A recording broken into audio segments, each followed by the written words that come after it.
Live. I am Dr. Heather with WellFit and Fed, and this is the very, very, very first Junk You Should Know show. And I thought, since it's a big deal to launch a show, I better have a big guest. And I do. I have a very wonderful, wonderful, and talented Dr. Laura Foster with me today. When you find us, go ahead and give us a hearts or a thumbs up. Give us some comments and questions today. I am so excited about this, and we have a great topic to go over today. And I hope you will all just kind of chime in and join us as we start this discussion. We had a little technical difficulty. I thought I could be on my iPad, and I had to switch over to my computer. So if you get dizzy during this broadcast, I'm really sorry, because I'm going to be moving you around a little bit. So Dr. Laura, welcome, first of all. Thank you. I'm excited. You are welcome. And I want to know two things from you first. Hello, whoever just joined. Hi, Linda. It's good to see you. Two things from you first, because sometimes people listen to these broadcasts and they get distracted or have to go do something else. And I want to know two things from you right away. And that is, number one, you have a 40-day detox program that is killer. Can you tell me a little bit about that and when the next one is? Hello. I sure can. Yes, I do. I have been doing a 40-day detox for, this is, I think, the end of my second year that I've been doing it. So 6 or 7 times I've done it. It's 40 days. You've been one of my wonderful guests on it before, for good reason.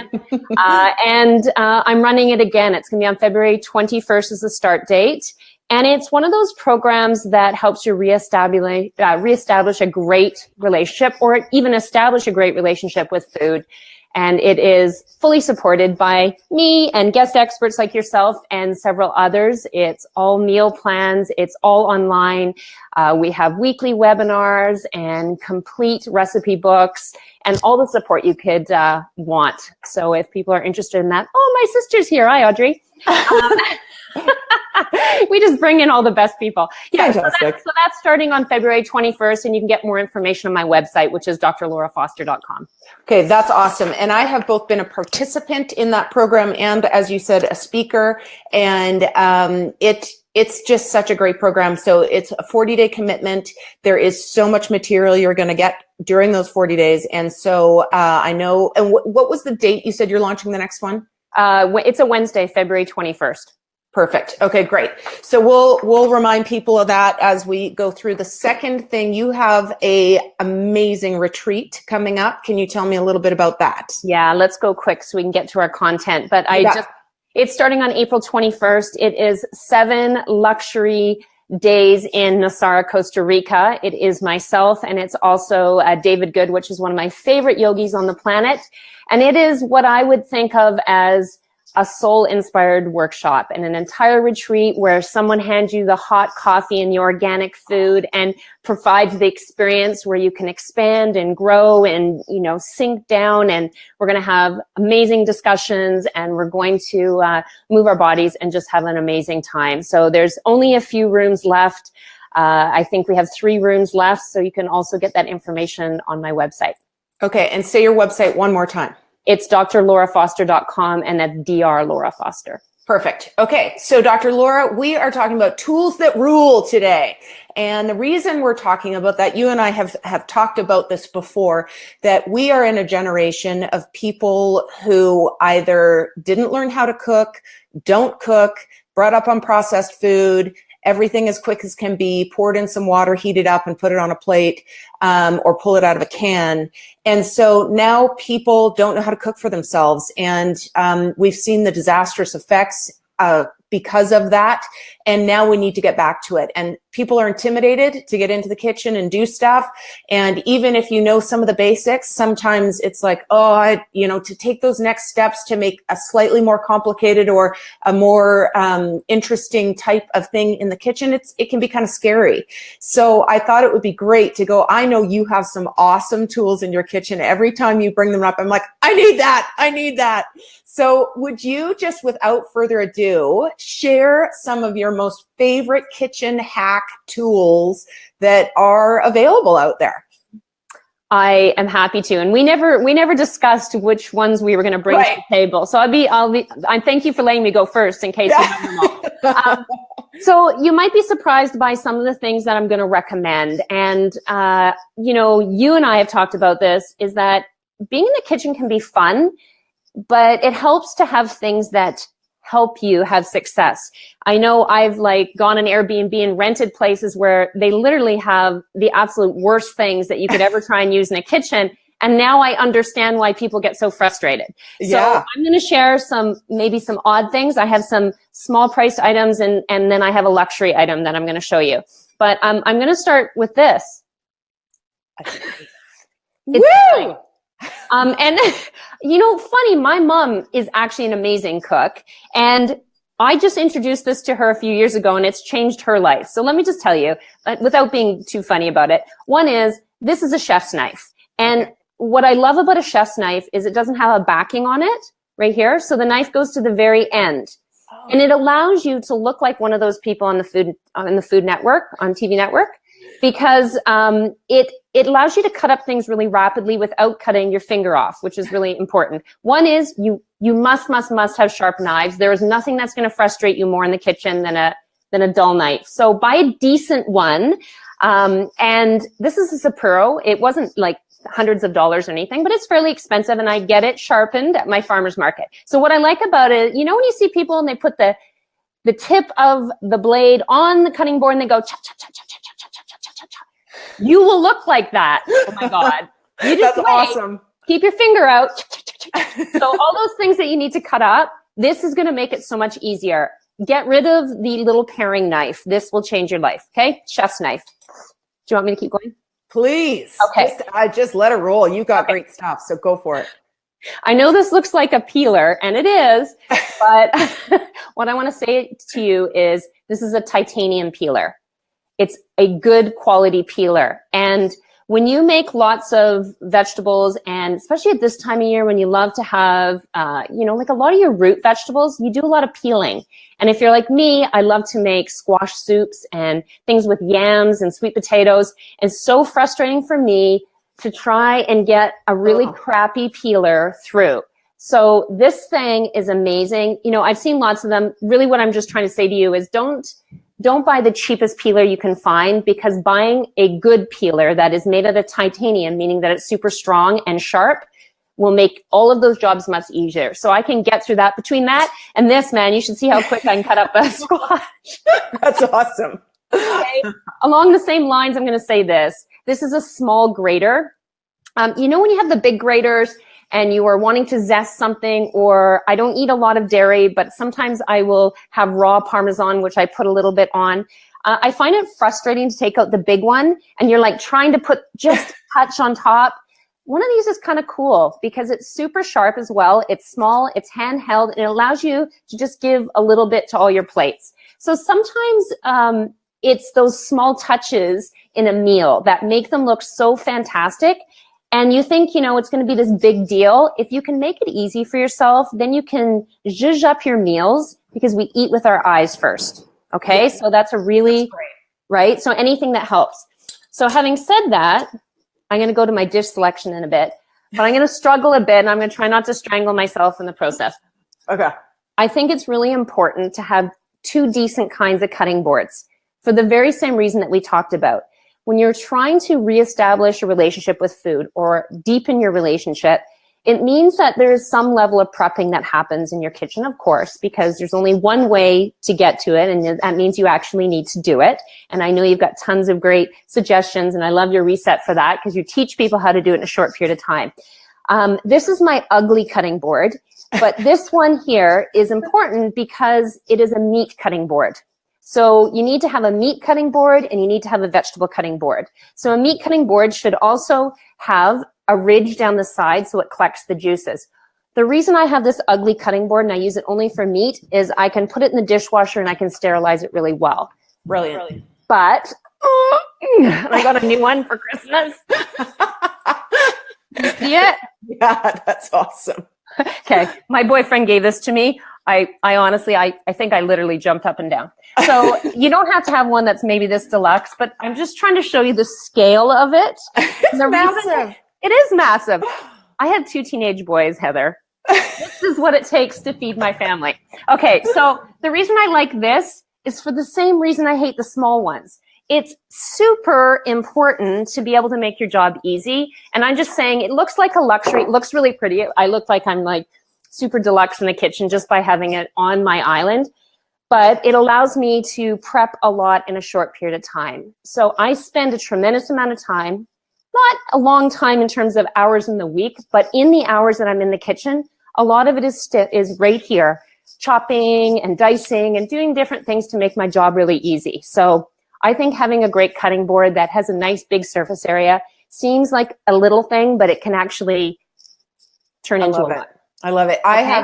Brent and I have a cutting board that we got the first year after we got married. And so it's now, well, close to 19, 18 years old. And I absolutely love it. It looks a lot like that one. And it's one of the gems in my kitchen for sure. It tells a story, really, because if you think about, the times that you've created food and the people you've shared food with and the experiences that you had, my last one that I just got rid of because this one's new, it was so pretty. I mean, it was kind of like chunked up and so on. But yeah. I love that. That's awesome. So a couple more things. I want to talk about the lost art of thermoses. Okay. Good. Now, one of my big go-tos, and I know you talk a lot about this, is to, make meal prep easy for yourself and really streamline the process of taking food with you. Yeah. Okay.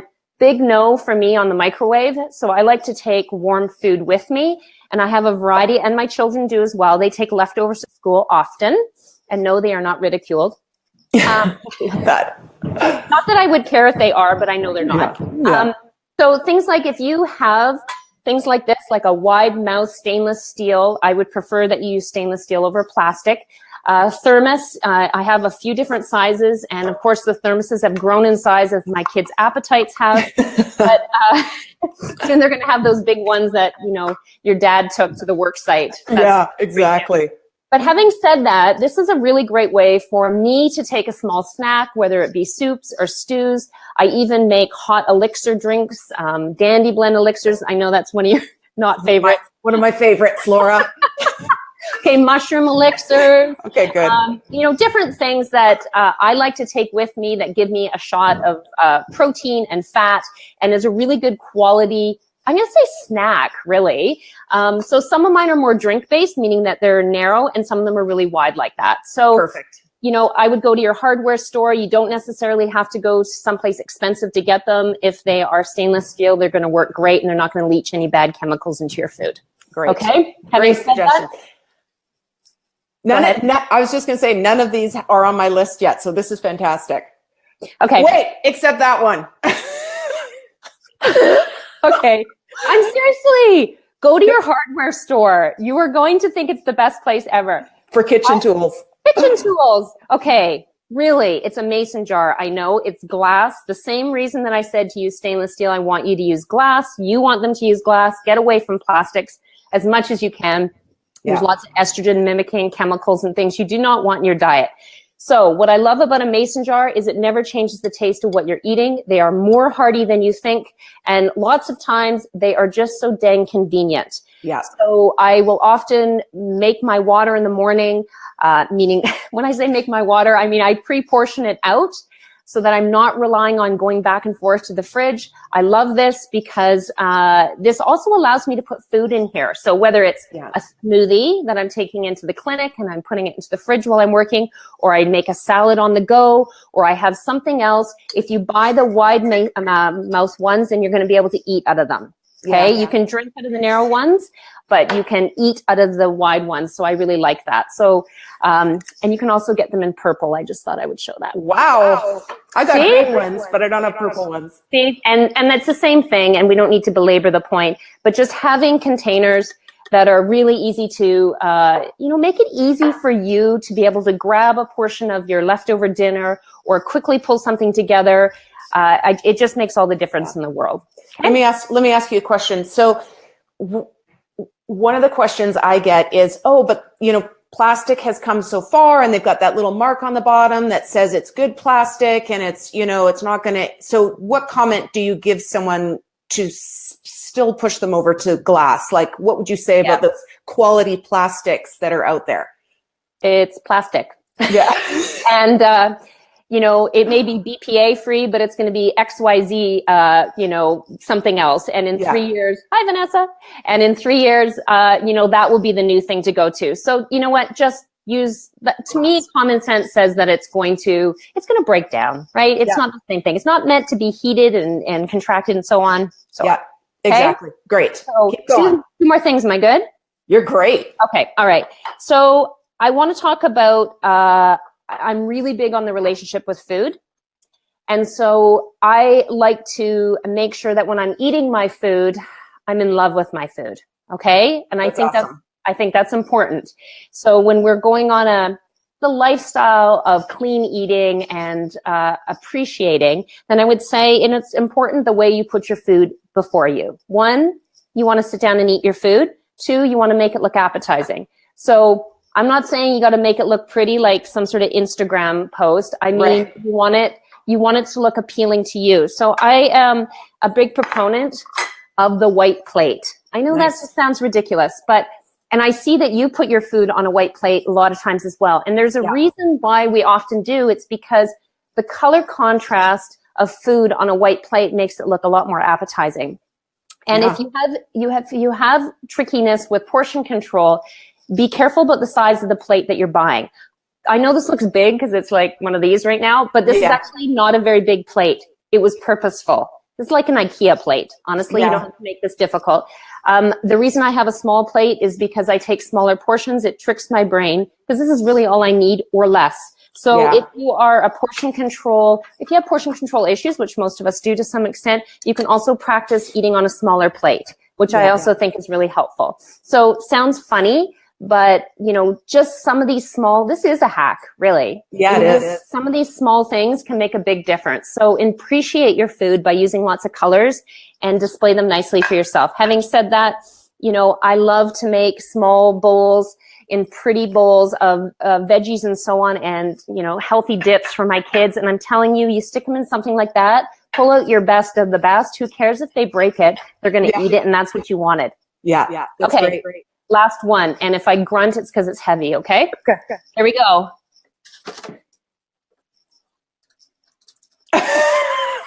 Okay, stay with me. I know. What's that? Okay, so, oh God, sorry. I didn't eat enough today, I don't think. That's fantastic. Okay, so this is a Philips infrared indoor grill. Oh my word. Write this down. It's a splurge. Less so in the United States, I'm going to tell you. But it's a splurge, and this will maybe change your life. It changed mine. Because if I could turn my... sorry. I can keep holding that. I'm going to turn. I'm going to show you. I don't know. You can't see. We have like this much snow outside, and it's freezing cold here. I am not walking outside and grilling. It's just not going to happen. And, and there are so many good foods that you love. Now, here's the upswing on the infrared grill. It's infrared, meaning it's not a temperature setting. It's on or it's off. You will not burn your food, and you will not put charcoal on it. You'll get dark marks, but you will not be burning it, because those burnt pieces that you get on a regular barbecue are not good for you. Right? We already know that. They're not good for you. You're not going to get that on an infrared grill. You don't have to worry about what temperature I'm at. Oh my gosh, it's unbelievable. You can get, about 6 or 7 burgers on it. You can, it takes quite a bit. I stick it on top of my stove because I like to have the fan on, but it doesn't even create a lot of smoke. And it's so easy to clean. And the bonus is when you are bulk cooking it for yourself, because that's a hack right there that I know you teach everyone, then, putting 6 or 7 or 8, chicken breasts or chicken thighs or whatever you want on there is so much easier. And on those things that tend to burn, like chicken and a lot of those kinds of things, they will not burn on here. So I'm telling you, my girlfriend turned me on to this.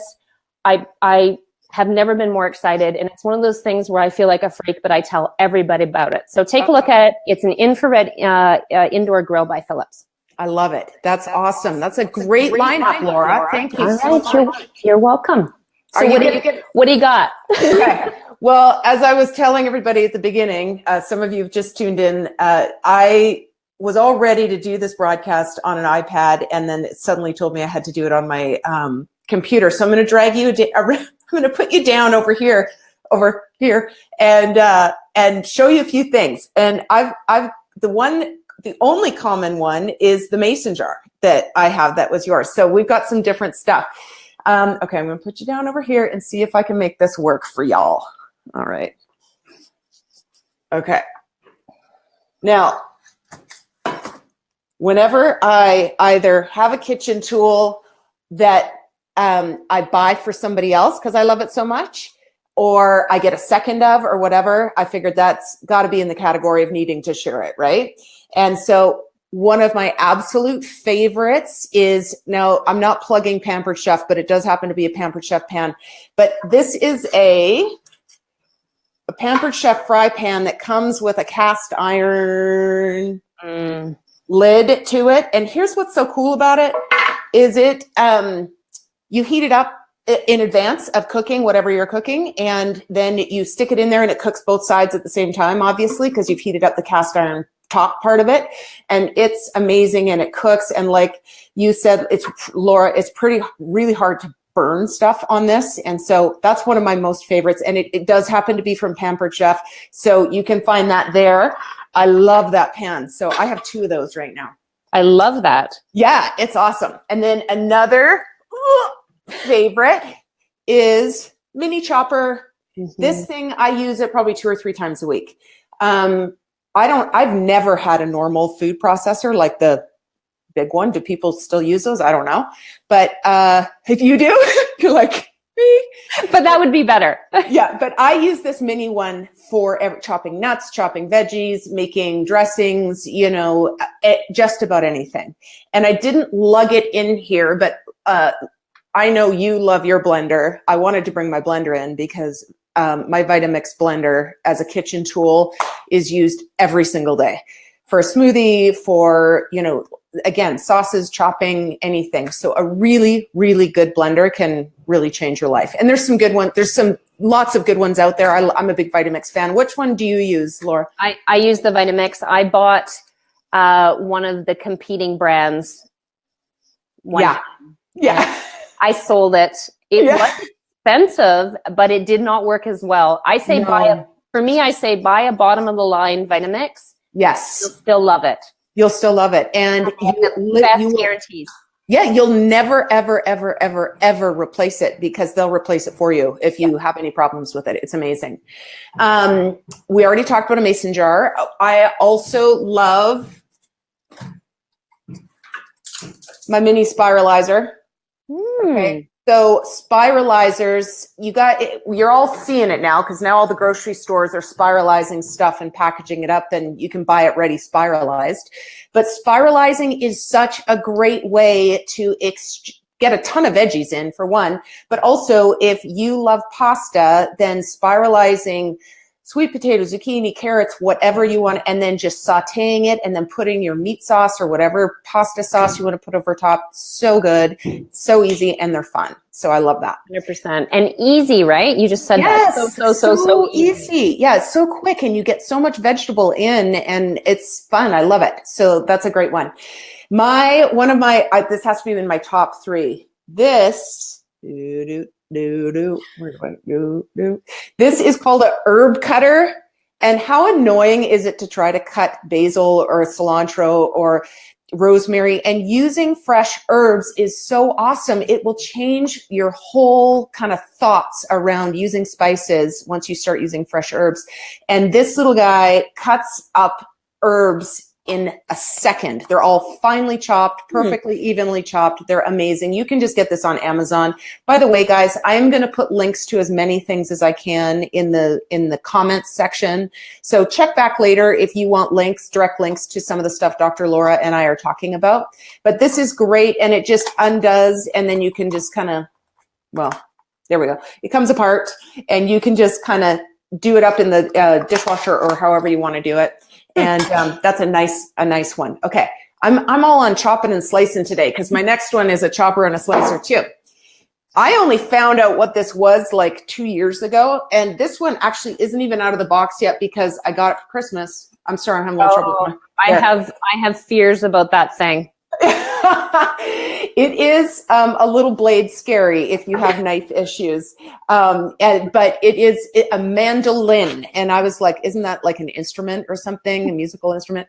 But no, this is it's a chopper and a slicer, and you can so finely chop radishes or sweet potatoes for sweet potato chips or all sorts of things, and it works beautifully. And yes, many people use one of those kitchen gloves so that they don't cut their hands, but it is worth the risk because mandolins are fantastic. And you get, if you're doing food prep, a mandolin is fantastic. You set it up on the counter and you just chop and slice stuff in seconds. It's great. Okay, I have one more favorite, I think. Okay, here it is. Are you ready? What is that? Oh, is that a salad dressing thingy? It's a martini shaker. Oh, I should have recognized that.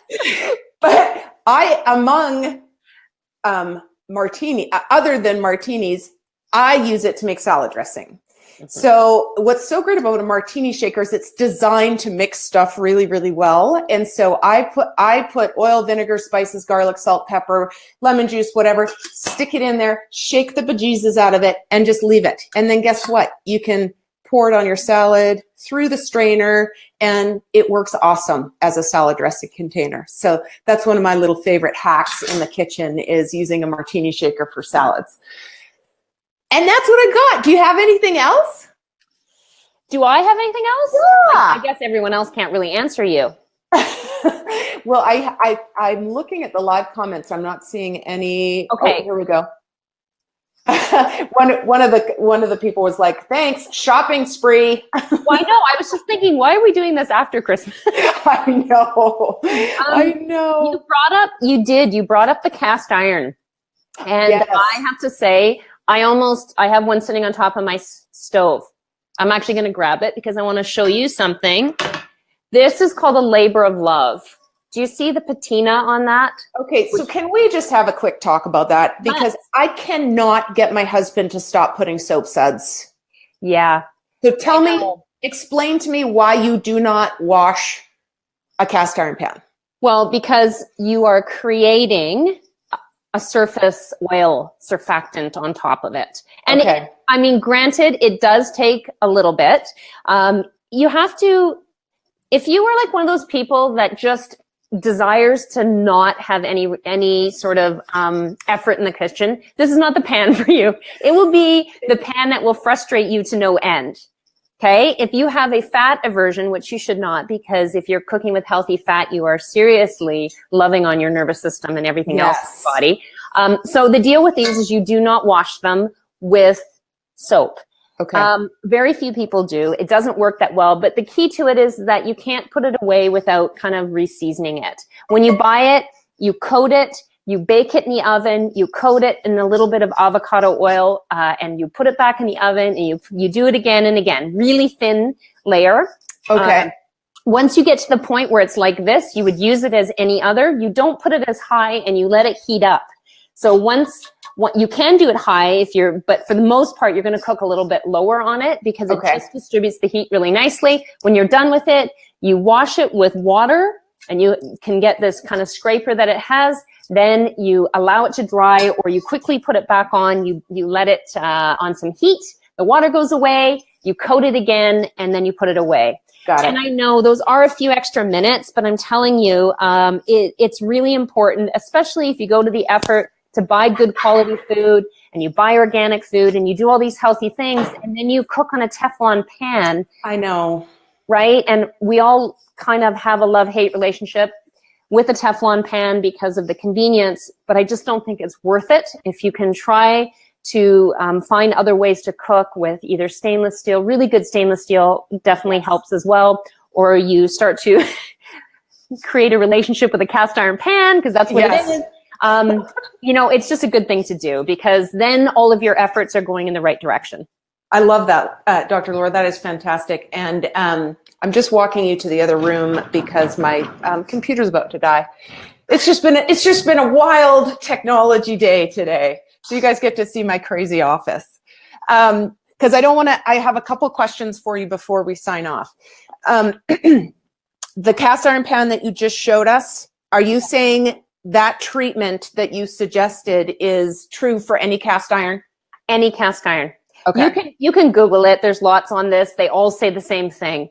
Okay. You're not required to cook with soap. It's the same thing when you use stoneware. Pampered Chef has beautiful, beautiful stoneware. Yes. You're not actually supposed to use soap on that. It's so hard to wrap your head around it. I know. But honestly, I have done it for years. I have some beautiful stoneware, baking sheets that are from Pampered Chef. That's another great one.